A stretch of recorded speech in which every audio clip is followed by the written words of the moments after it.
I don't think Nikki Haley's presidential run is off to the best start. Because she said she wouldn't cross for president. I don't know what happened. yeah, sorry for her. It's also just not really a presidential run in my view. It's a vice presidential run. I think she knows that.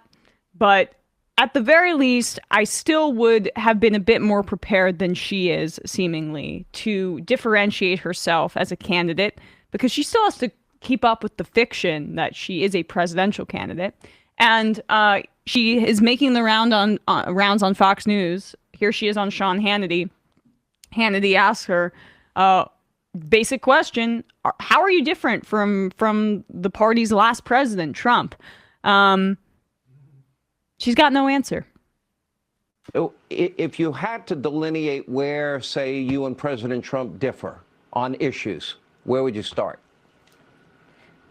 Well, first, let's say in reference to Whoopi, the thought of me getting into the race makes the liberals' heads explode. All right, pause it just for a second. Sorry, real quick. Whoopi Goldberg, the co-host of The View, that is how she responded by saying, let me just first address View co-host Whoopi Goldberg's comments about me. Is this her first exclusive announcing her presidential run, or one of her first kind of interviews at least? And Hannity's program gets a lot of views. So this is, for most people running a presidential campaign, this is an opportunity to really brand yourself in the eyes of the American people. And she starts with, first of all, Whoopi Goldberg. It's just like it's like how they get fixated on like the Grammys and all this like frivolous BS because they don't want to actually like address real things. Yeah, and it's just like it's a compulsion. Even her, who's supposed to be the more established, esteemed Republican who's above it all, she's down to crap on Whoopi Goldberg. But yes, you're right. She basically had the ad roll out Tuesday, delivered a speech in Charleston on Wednesday, where again didn't mention. Or she praised like some like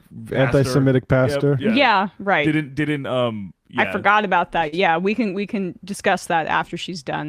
We got to get the Whoopi stuff out of the way. The meat of the conversation.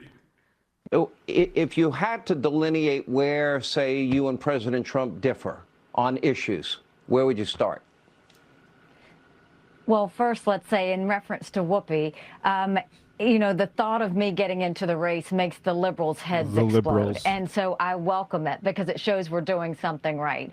When it comes to what we're looking at now, listen to the first 20 minutes of your show. Look at everything that's wrong in this country and tell me we don't need new leadership. But the difference is we need new generational leadership. We have to leave the status quo. We have to leave this chaos behind. And we've got to start talking about the future. You need a Washington outsider that's going to come in and say, yes, I understand that families are having to pay more to make their grocery bill. I understand that they are worried about their children who may never get back from what they lost during COVID. I understand the fact that when someone's factory leaves town, he's worried that his future went with it. I understand that you should not have Americans looking up at the sky and seeing a Chinese spy balloon looking back at them. This is insanity. And what we need are a lot of changes. First of all, we've got too many politicians in D.C. that are past their prime. We have to have term limits in Congress. We need to see competency tests for any elected official over the age of 75. We've got to stop the spending addiction that is happening, that is causing inflation to go up. And we need to start realizing that we don't need our politicians getting on TV and talking. We need the people in D.C. doing, and we need to spark a fire up under them. And that's what I'm willing to do. And if you are tired of losing, because we've lost the last 7 out of 8 popular votes for president, we're doing something wrong. If you're tired of losing, then join me and go to NikkiHaley.com. That's the first thing. Because we are going to go and fight for... Sorry, but like that's the very first actual thing. It was like, Trump's a loser. Yeah, right. Well, that's But they have to like couch it after all of this BS. How can you maintain that he's a loser once you've bought into the election denial?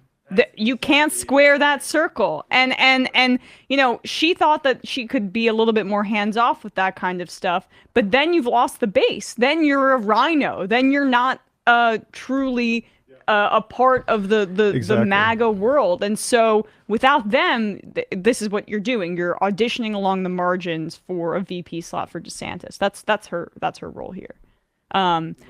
But that was basically it, right? That was the one kind of attempt at differentiation, But there's a second part right here where she's asked once again by Sean Hannity, who, let me remind you, January 6th texts reveal how deeply embedded Hannity is in Trump world, on speaking basis with a lot of Trump's closest advisors. So interesting choice of hers to go on Hannity, who I think is more in the bag for Trump than a lot of others.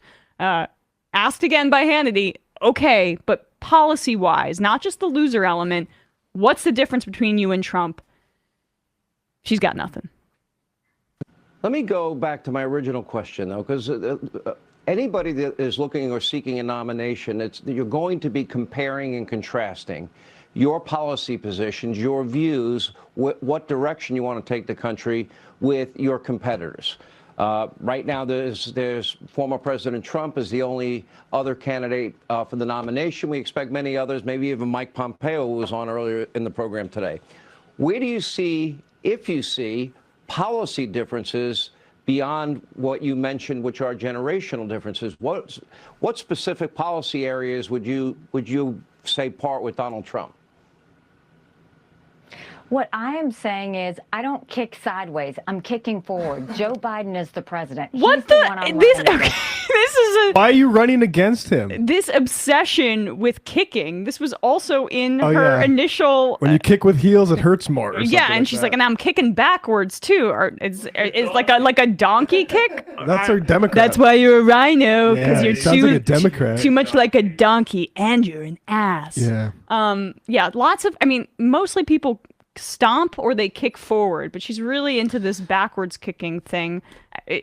There's also a metaphor there, kicking the door slamming it shut with her foot for people behind her. There's also this like her statements about Trump are so funny, like how she tries to play it both sides. In January 25th, 2021, he said, "We should not go back to the Republican Party before Trump," noting that people he brought into the GOP.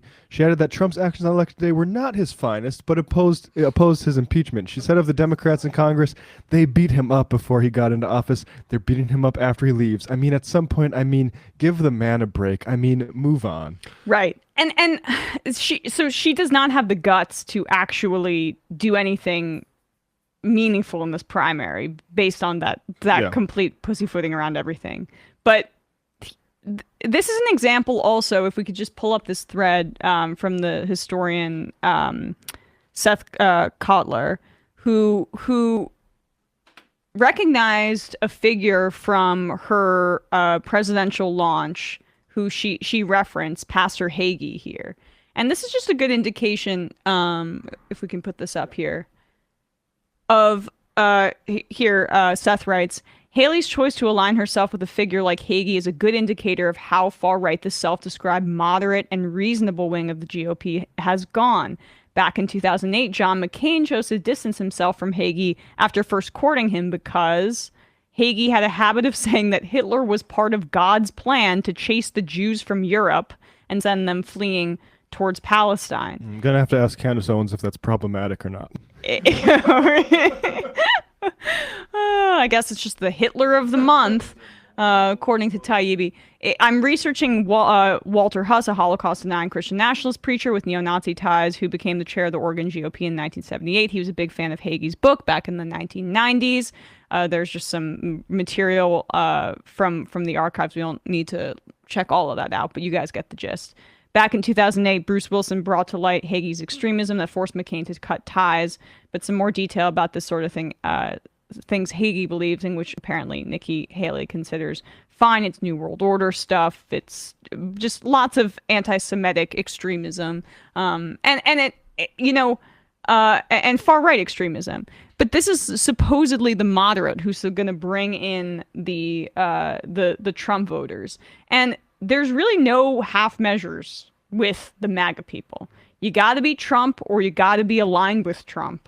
And there's this denial by the Republican establishment and even like media, mainstream press, that is the path forward to a Republican nomination. They're trying to will into existence a person who can cynically really lie to the Republican base and give them what they want.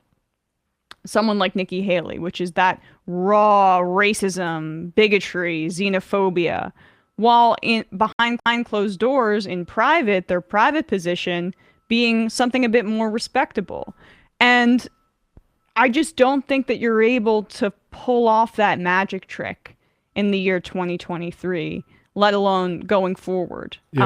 I mean, and also like this is the dynamic of how like the center and mainstream launders this sort of far right stuff into like sort of like if Ilhan Omar had praised this freak, it would be leading every cable news thing, and the entire party would melt down. So it is she's going nowhere. But the Republican Party is in a bind, at least when it comes to the presidential race, because they're unable to be a mainstream party, but the candidate that's going to come out of this primary is unable to have success unless it goes even further right, further into Trump land, and further right than where someone like Nikki Haley is, which as the historian here points out, by any standard from 15 years ago, would be quite far right. But these are the bedfellows that they have now, and they're going to go down with the ship. Yeah, they can't say no to this stuff.